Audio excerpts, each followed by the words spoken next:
بسم اللہ الرحمن الرحیم، السلام علیکم۔ اپنی نوعیت کی پہلی گرفتاری کہی جا رہی ہے اور پاکستان کی تاریخ کے لحاظ سے ایک سابق D G I S I lieutenant general کی گرفتاری یقیناً بہت بڑی بات ہے، لیکن اس گرفتاری کے بارے میں بہت سے انکشافات ہو رہے ہیں اور سب سے حیران کن انکشاف یہ ہے کہ جنرل ریٹائرڈ فیض حمید نے کچھ سیاستدانوں کو حتیٰ کہ کچھ صحافیوں کو قتل کرانے کی کوشش کی۔ یہ بہت بڑا انکشاف ہے، بہت بڑا الزام ہے، لیکن لگانے والی شخصیت کے بارے میں بھی آپ کو بتاؤں گا۔ اور دوسرا آپ دیکھ ہی رہے ہیں جو کہ آئی ایس پی آر کی طرف سے کہا گیا وہ آپ سب کے سامنے ہے، اور اس میں بھی دو باتیں ہیں۔ ایک بات زیادہ اہم ہے، زیادہ سنگین ہے۔ ایک تو ٹاپ سٹی کے مالک کے حوالے سے سب خبریں چل گئیں کہ اس کے دفتر میں گھر پر چھاپا مارا گیا اور سونا اور نقدی یہ سارے الزامات لگے فیض حمید صاحب پر، پھر اس میں دیگر افسران بھی تھے ایجنسیوں کے، یہ سب باتیں ہوئیں، سپریم کورٹ تک معاملہ گیا، یہ سب ہے۔ اچھا، اب یہ ٹاپ سٹی کی کہانی بھی میں آپ کو بتاتا ہوں کہ وہ کوئی خاص نہیں تھا، اتنا کوئی بڑا انویسٹر نہیں تھا، لیکن کرتے کرتے کہاں تک پہنچ گیا اس کے بارے میں بھی کہا جا رہا ہے کہ اس کا تعلق ایم کیو ایم سے ہے۔ اچھا، یہ تو ایک ہے جو آئی ایس پی آر کی طرف سے کہا گیا کہ ٹاپ سٹی کے حوالے سے چیزیں چل رہی تھیں اور سپریم کورٹ کے احکامات کی روشنی میں سپریم کورٹ نے تو یہ کہہ دیا تھا کہ جی دیگر فورمز ہیں، یعنی آپ جو فوج کا انسٹیٹیوشن ہے اسی کے پاس جائیں، وہیں درخواست دیں، اور پھر اس پر انکوائری ہوئی اور پھر اب کورٹ مارشل ہو رہا ہے حراست میں لے کے جنرل فیض حمید کو۔ دوسری جو بات ایس پی آر کی طرف سے کی گئی ہے، فوج کے ترجمان کی طرف سے کی گئی ہے، تعلقات عامہ کی طرف سے کی گئی ہے، فوج کے تعلقات عامہ کی طرف سے، وہ زیادہ سنگین ہے کہ جنرل فیض حمید ریٹائرمنٹ کے بعد بھی ایسی سرگرمی میں ملوث تھے جو کہ خلاف ورزی ہے قانون کی، آرمی ایکٹ کی۔ اب اس میں یہ بھی ہے کہ 2 سال تک آپ کوئی سیاسی کارروائی یا سیاسی ایکٹیویٹی میں حصہ نہیں لے سکتے، لیکن اگر آپ حساس نوعیت کی پوسٹنگ پہ رہے ہیں، جو کہ لگتا یہی ہے کہ ظاہر ہے اس میں آئی ایس آئی شامل ہوگی اور سب سے بڑا عہدہ آئی ایس آئی کا، تو پھر 5 سال تک ہے۔ اب یہ بڑی سنگین خلاف ورزیاں ہیں کہ آپ نے ریٹائرمنٹ کے بعد بھی آپ غیر قانونی کام کرتے رہے۔ وہ جو ٹاپ سٹی والا تھا وہ تو یہ تھا کہ جب یہ سرونگ تھے اس وقت تھا، وہ سب کے سامنے تھا، لیکن یہ بات آنا کہ ریٹائرمنٹ کے بعد بھی، وہ تو پہلے بھی سپریم کورٹ میں چل رہا تھا، فیض آباد دھرنے والا معاملہ بھی دیکھا، اس میں بھی کچھ نہیں نکلا، ٹاپ سٹی میں بھی کہا گیا ادھر جائیں گے، لیکن یہ جو بات ہے زیادہ سنگین ہے۔ لیکن صحافیوں اور سیاستدانوں کو قتل کروانے کی کوشش، یہ تو اس سے بھی زیادہ خطرناک الزام ہے۔ اب ایک بہت بڑا بم شیل ہے جو پھٹا نہیں، شاید تھوڑے دنوں میں پھٹ جائے۔ فیض حمید نے سیاسی شخصیات اور صحافیوں کو قتل کرانے کی کوشش کی تھی، اس سلسلے میں باقاعدہ ثبوت بھی حاصل کیے گئے۔ حکومت کو کچھ دن پہلے پتا چلا کہ وہ ابھی بھی، یعنی جنرل فیض حمید ابھی بھی پی ٹی آئی کے کچھ رہنماؤں کے ساتھ رابطے میں ہیں۔ اس سلسلے میں ایک اہم رہنما نے پارٹی قیادت کو شکایت کی تھی، جس پر اس رہنما کو کہا گیا آپ کو ان کی بات سننے کی ضرورت نہیں۔ اس کے علاوہ 3 اور معاملات ہیں جس پر تحقیقات ہو رہی ہیں، یہ جناب انکشاف کیا ہے سینئر صحافی جناب حامد میر صاحب نے۔ اب آپ یہ دیکھ لیجئے، یہ تو بہت سنگین بات ہے، لیکن صرف یہ نہیں ہے، میں نے اس طرح عرض کیا کہ اور بہت سی باتیں ہیں۔ اب یہ بات قمر زمان کاریا صاحب کہہ رہے ہیں جو میں اب آپ کو بتانے جا رہا ہوں، یعنی بہت سے لوگ، رانا ثناءاللہ نے بات کی ہے، مختلف باتیں ہو رہی ہیں ان کے بارے میں سب آپ کے سامنے رکھ رہا ہوں۔ فیض حمید جب یونیفارم میں تھے تب بھی پی ٹی آئی کو سپورٹ کر رہے تھے، اس کے بعد بھی کر رہے ہوں گے۔ فوج نے اتنے سینئر افسر کے خلاف کارروائی کی ہے، یقیناً ان کے پاس ٹھوس ثبوت ہوں گے۔ فوج کا اپنا احتساب کا عمل ہے، رہنما پیپلز پارٹی قمر زمان کائرہ۔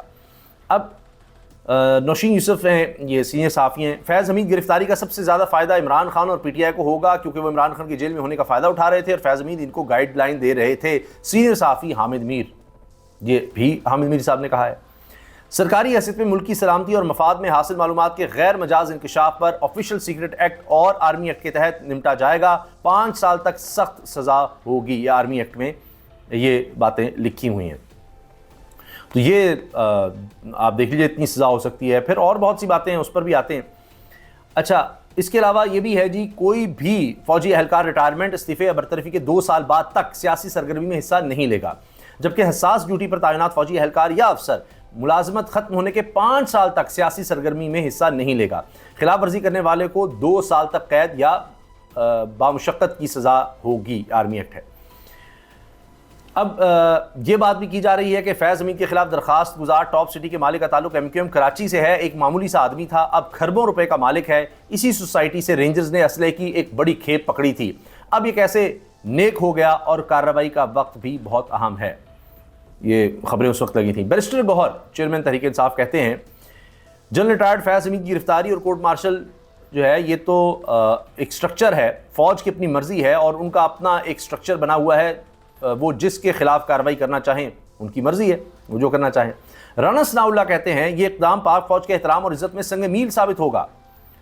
یہ کہہ چکے ہیں ویسے رانا ثناء اللہ صاحب کہ فیض حمید کا فیض آباد دھرنے میں کچھ لینا دینا نہیں تھا، اور یہ بس ایسے ہی ان پر الزام لگ گیا تھا۔ یہ رانا ثناء اللہ کہہ رہے ہیں، شاہد خان عباسی بھی کہہ رہے ہیں۔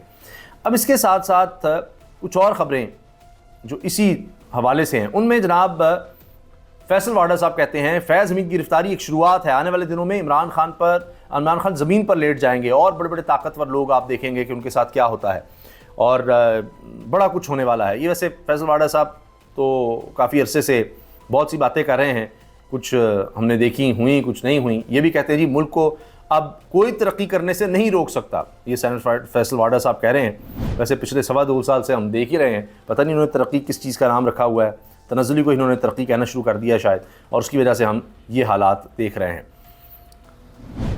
یہ اقدام پاک فوج کے احترام اور عزت میں سنگ میل ثابت ہوگا۔ رانا ثناء اللہ کا فیض حمید کے معاملے پر رد عمل، یہ خبر جو ہے بڑی اس وقت ڈسکس ہو رہی ہے، اور فیض حمید کے کورٹ مارشل کی کارروائی ملک میں اس وقت جو ماحول بنا ہوا ہے اسی کے تناظر میں ہے، یہ ماہرین کی رائے ہے جو اس وقت ہو رہا ہے۔ فیض حمید کو سزا ہوئی تو کیا انہیں معافی کا موقع ملے گا، یہ بھی بات ہو رہی ہے۔ شق 55C کے تحت پاک فوج کو بدنام کرنے، اس کے خلاف نفرت ابھارنے یا فوج کو نیچا دکھانے پر 2 سال تک سزا اور جرمانہ یا دونوں ہو سکیں گے، یہ بھی آرمی ایکٹ کا حوالہ دیا جا رہا ہے۔